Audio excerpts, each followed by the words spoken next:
Afghanistan versus Bangladesh இந்த ஒரு மேட்சை நீங்கள் லைவாக பார்க்காம மிஸ் பண்ணியிருந்தீங்கன்னா as a கிரிக்கெட் ஃபேனாக உங்களுக்கு ஒரு பெரிய லாஸ்ன்னு தாங்க கண்டிப்பாக சொல்லுவேன். இந்த ஒரு மேட்ச்சில் வந்து பார்த்தீங்கன்னா எப்பா என்ன எமோஷன்ஸ் என்ன இன்ட்ரெஸ்டிங் ஃபேக்டர்ஸ் எல்லாமே வந்து பார்த்தீங்கன்னா பயங்கரமாக இருந்தது. ஸோ இந்த மேட்ச்சில் ஆப்கானிஸ்தான் வின் பண்ணாங்க அப்படின்னா Australia out of the tournament Afghanistan வந்து பார்த்தீங்கன்னா பிளே ஆஃப் போகலாம். அதே நேரத்தில் பங்களாதேஷ் வந்து பார்த்தீங்கன்னா ஒருவேளை 12 ஓவரில் இந்த ஒரு மேட்சை வின் பண்ணாங்க அப்படின்னா பங்களாதேஷால் பிளே ஆஃப் போக முடியும்.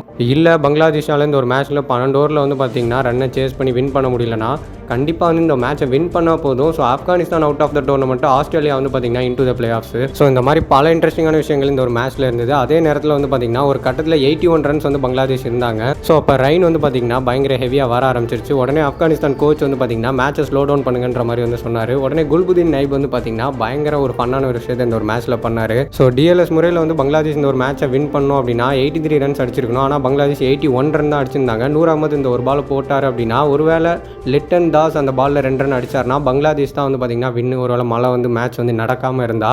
ஸோ அந்த ஒரு ரீசனால் வந்து பார்த்தீங்கன்னா குல்புதீன் நைப் ஸ்லிப்பில் நின்றுட்டு இருந்தார். நின்ன உடனே வந்து பார்த்தீங்கன்னா மனுஷனுக்கு எப்படி கிராம்ப் வந்து தெரில பயங்கரமான ஒரு ஆக்டிங் வந்து அந்த இடத்துல போட்டார். அவர் ஆக்டிங் மட்டும் போடல, அந்த ஒரு பாலையும் வந்து பார்த்தீங்கன்னா நூர் அகமதை போடாமல் பண்ணிட்டாரு. ஃபுட்பாலில் மட்டுமே பார்க்கக்கூடிய இந்த மாதிரியான ஃபன்னான விஷயங்கள்லாம் கிரிக்கெட்டில் பார்க்க செமையாக இருந்தது.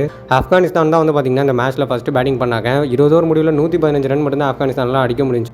116 ரன் 12 ஓவரில் அடித்தா பிளே ஆஃப் போயிடலான்ற நம்பிக்கையோட பங்களாதேஷ் பேட்டிங் பண்ண வந்தாங்க. ஆனால் பங்களாதேஷால் வந்து பார்த்திங்கன்னா அதை பண்ண முடியல. ஸோ ஏர்லியாகவே வந்து பார்த்திங்கன்னா நிறைய விக்கெட்ஸை விட்டாங்க. ஸோ ஓகே எப்படியாவது இந்த மேட்ச்சை வின் பண்ணி ஆப்கானிஸ்தானையும் நம்ம போகும்போது வெளில கூட்டு போயணும்னு நினச்சாங்க. ஆனால் ஆப்கானிஸ்தான் நீங்கள் வெளில போங்க நாங்கள் பிளே ஆஃப் போகிறோம்னு சொல்லிட்டு இந்த ஒரு மேட்ச்சை பயங்கர த்ரில்லராக வந்து வின் பண்ணிட்டாங்க.